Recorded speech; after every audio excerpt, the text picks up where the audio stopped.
Мен Разақов Нұрмұхаммед Шәмшіұлы, қазіргі таңда Алға аудандық дін мәселелері және қоғаммен байланыс орталығында психолог болып жұмыс істеймін. Ең бірінші, қазіргі таңдағы ең бір өзекті мәселелердің бірі бала тәрбиесі, адамның тәрбиесі, осы мәселелер болып отыр. Енді ең қиыны да осы. Қазіргі таңда намаз оқитыны бар, оқымайтыны бар, яғни жатағымда жүргені бар, өзіміздің дәстүрлі масхабта жүргендер де бар. Бірақ дегенменен әрқайсының бойында бір кемшілік бар. Ол кемшілік не? Әдеп мәселесі. Сондықтан қазіргі таңдағы ең басты өзекті мәселелердің бірі осы әдеп тәрбиесі болып отыр. Сондықтан біздің басты мақсатымызда осы әдепсіздікті жойып, келешек ұрпақтың бойына әдепті еліне, халқына, ұлтына адал қызмет қылатын балаларды, жастарды тәрбиелеп шығару болатын. Мен бұған дейін де Ақтөбе медресесінде жұмыс істедім.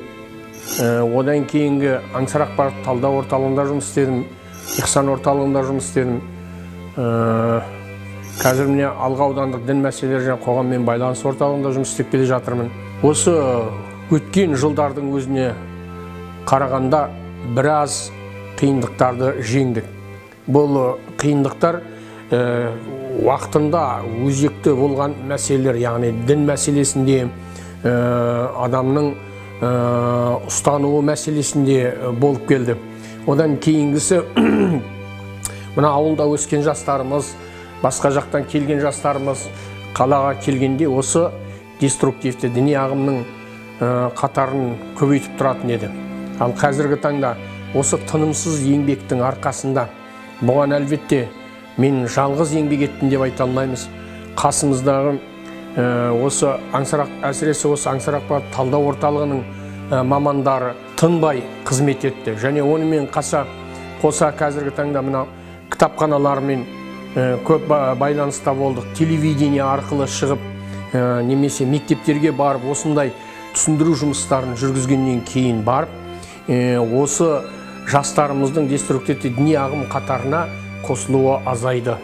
Енді алдағы уақыттағы басты мақсатымыз жастарды тәрбиелеп, келешекте осы елге, осы Қазақстанға, осы Қазақстан халқына адал қызмет қылатын перзенттерді тәрбиелеу. Яғни уақытында өткен Ахмет сияқты, Сәкен сияқты, Бейімбет сияқты жастарды, ұрпақтарды тәрбиелеп дүниеге әкелу. Енді бұл мәселеде үлкен жүк тұр бойымызда.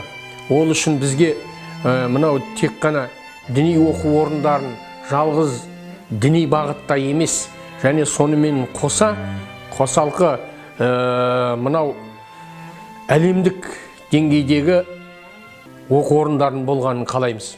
Әсіресе тәрбие мәселесіне үлкен көбірек көңіл бөлгеніміз абзал. Осы мәселеде біздің басты мақсатымыз алдағы уақытта қазір міне Нұрбарактың дайындық курсы істеп жатыр. Ақжар бірде қарилар орталығы бар.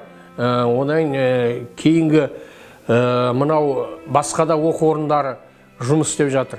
Әлбетте бұлардың саны көбейсе дейміз. Әсіресе біздерге мектептің 7-8 сыныптарынан балдарды алып тәрбиелесек, біраз жетістікке жетеміз.